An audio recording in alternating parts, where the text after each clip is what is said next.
Meron po bang namumuno sa simbahan na babae, gaya po ni Ellen G. White? Totoo po bang may kakibat na sumpa po ito ayon sa Biblia? Alam mo kapatid, hindi, wag muna tayong pumunta dun sa sumpa. Napaka-bilis naman pagka sumpa agad ang sasabihin natin. Let us study first the premise of the truth in the scriptures. And the truth begins with God. All truth comes from God. I hope you believe on that. Lahat ng katotohanan ang gagaling sa Diyos. Tingnan natin yung katotohanan nasa Diyos muna. Doon sa 2:11 ng unang Timoteo hanggang 14, ganito nakasulat doon. Ang babae mag-aral na tumahimik na may buong pagkapasakop. Ngunit hindi ko ipinahihintulot na ang babae ay magturo ni magkaroon ng pamumuno sa lalaki, kundi tumahimik, sapagkat si Adam ay siyang unang nilalang, saka si Eva. Nakakaalam ng lahat ng kabutihan, pinanggagalingan ng lahat ng katotohanan, inuna niya yung lalaki sa paglalang.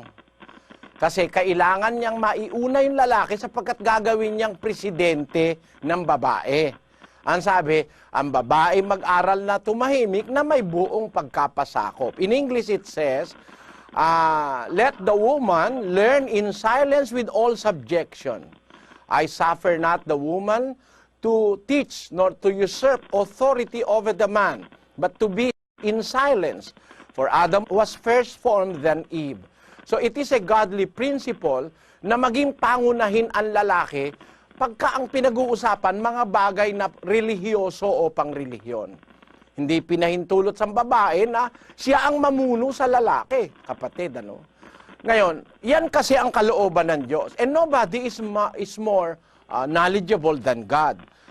Kung gusto nating kumuha ng diwa or the spirit of truth, sa Diyos tayo susunod. Sino uunahin natin? Sino lalagay natin? Hindi ba ang lalaki? Dahil lalaki ang binigyan ng Diyos ng unang-una. Ang mga apostol, wala namang apostola. Sa Biblia ba may mababasa kang obispa o apostola? Yung matataas na mga tungkulin sa loob ng church. Puro lalaki nandyan . In fact, nung maglagay siya ng isang general and overall leader of the church, sa hula pa lang in-emphasize na lalaki ilalagay niya . Basahin natin sa Isaiah 9:6 hanggang 7. Sapagkat sa atin ay ipinanganak ang isang bata, sa atin ay ibinigay ang isang anak na lalaki, at ang pamamahala ay maaatang sa kanyang balikat, at ang kanyang pangalan ay tatawaging kamangha-mangha, tagapayo, makapangyarihang Diyos, walang hanggang Ama, prinsipe ng kapayapaan. Sa hula pa lang si Kristo in-emphasize na, kapatid na Roland, si Kristo na mamamahala sa Israel sa paglilingkod sa Diyos, lalaki. At nung magkaroon na ng katuparan, in-emphasize pa rin na lalaki siyang mamamahala sa Israel. Basahin natin ang 1:21 ng Mateo. At siya'y manganganak ng isang lalaki, at ang pangalang itatawag mo sa kanya ay Jesus, sapagkat ililigtas niya ang kanyang bayan sa kanilang mga kasalanan. Yung palang tagapagligtas, lalaki nga talaga ang ilalagay ng Diyos. Kaya the overall leader of the church, lalaki pa rin si Kristo. Ngayon, ang sabi niya sa mga namumuno sa Israelites, yung kanyang unang people, yung unang bayan ng Diyos, pinangako niya yan kay David at saka kay Solomon, na pag sila ay mananatiling tapat sa Diyos, puro lalaki ang magiging puno ng kanilang bayan. Basahin natin ang unang hari. Ganito ang ating mababasa sa nasa screen na, Kapitulo 9, versikulo 5. Ay akin ngang itatatag ang luklukan ng iyong kaharian sa Israel magpakailanman, ayon sa aking ipinangako kay David na iyong ama na sinasabi, hindi magkukulang sa iyo ng lalaki sa luklukan ng Israel. Yung pala'y pangako ng Diyos sa kay David at saka kay Haring Solomon, hindi kayo magkukulang ng lalaki na uupo sa luklukan ng Israel. Alam mo ba pagka walang lalaki kung ano ang kahulugan nun? Ano po ba ang ibig sabihin pag nagkagano na po, kapatid na Eli? Na wala na, sabi ng Diyos, ang pangako niya, hindi magkukulang ng lalaki. Pero pag wala ng lalaki, alam mo kano kahulugan nun? Basahin natin yung 3 ng Isaias 3:12. Tungkol sa aking bayan, mga bata ang mga mamimighati sa kanila, at mga babae ang magpupuno sa kanila. O bayan ko, silang nagsisipatnubay sa iyo, mangagliligaw sa iyo, at sisira ng daan ng iyong mga landas. Pagka pala babae na, pasira na yan. Downfall na ng bayan. Pag babae na ang mamumuno sa bayang sa Diyos o sa relihiyon, downfall na yan, kapatid. Papunta na yan sa pagkawasak o pagkasira.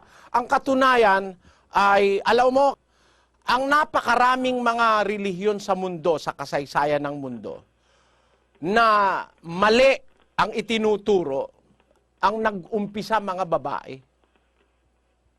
Pagka ang nag-uumpisa o namumuno ay babae, talagang makikita mo ang mga aral niyan, ligaw-ligaw, panluloko sa kapwa-taong aral. Kinalulungkot kong sabihin sapagkat ito'y nasa Biblia, sisirain ng mga babaeng namumuno ang daan ng katwiran. Yun ang sinasabi sa hula ni Propeta Isaias. Naganap yan sa Seventh-day Adventist. Basahin natin ang kasaysayan ng Seventh-day Adventist na inaamin nila mismo na ang naka-impluwensya sa kanilang relihiyon, babae. Basahin natin. Yan po ay nasa kanilang aklat, Brother Roland. Ayan po, Seventh-day Adventist Believe. Sa page 224 po ng aklat mismo nilang yan, the spirit of prophecy in the Seventh-day Adventist Church. The gift of prophecy was active in the ministry of Ellen G. White, one of the founders of the Seventh-day Adventist Church. Sinasabi nila, inaamin nila ang founders ng Seventh-day Adventist Church, mga tao, at si Ellen G. White ang isa riyan. Alam mo, yung tunay na iglesia was not founded by men.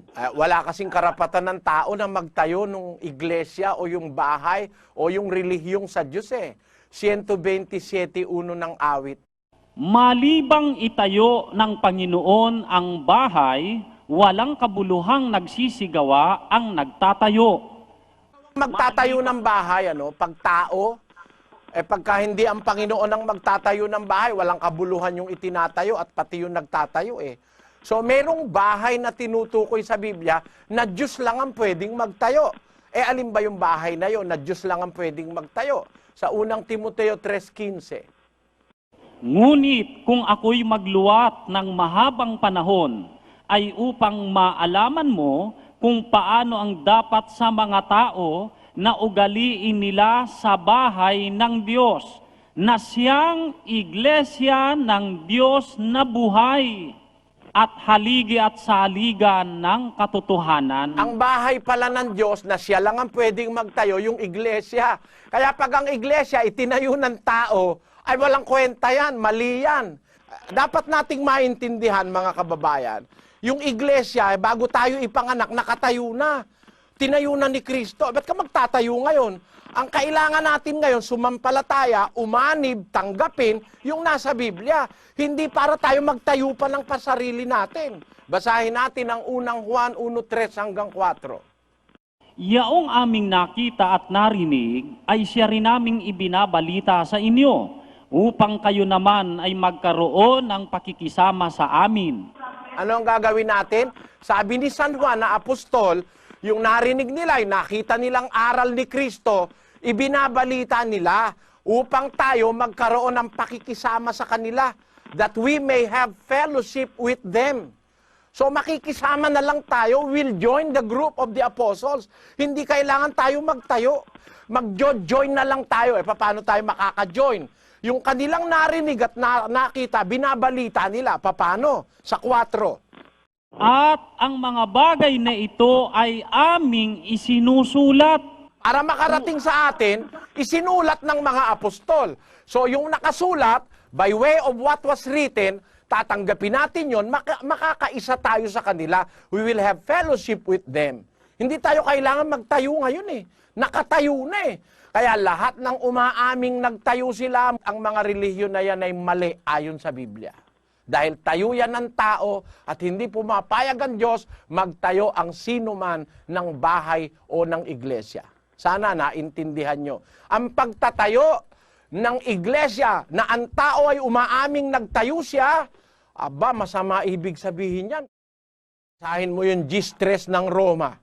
Sapagkat sa hindi nila pagkaalam ng katwiran ng Diyos at sa pagsusumakit na maitayo ang sariling kanila, ay hindi sila napasakop sa katwiran ng Diyos. English. For they, being ignorant of God's righteousness and going about to establish their own righteousness, have not submitted themselves unto the righteousness of God.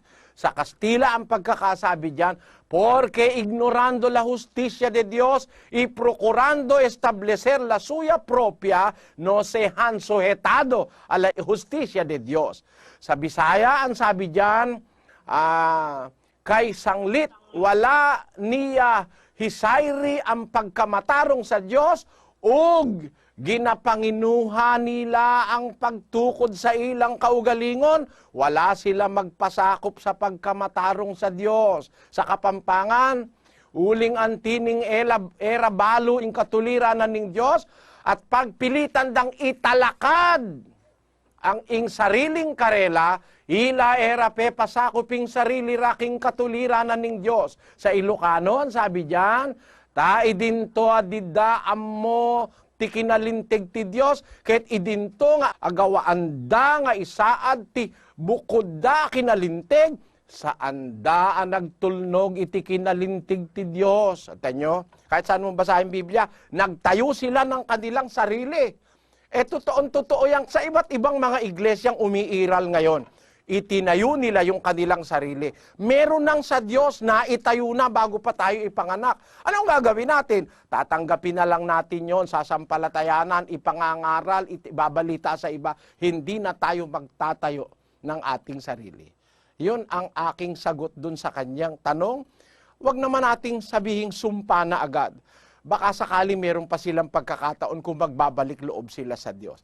Ang Sabadista, itinayo ng isang babae, hindi po tama yan ayon sa Biblia.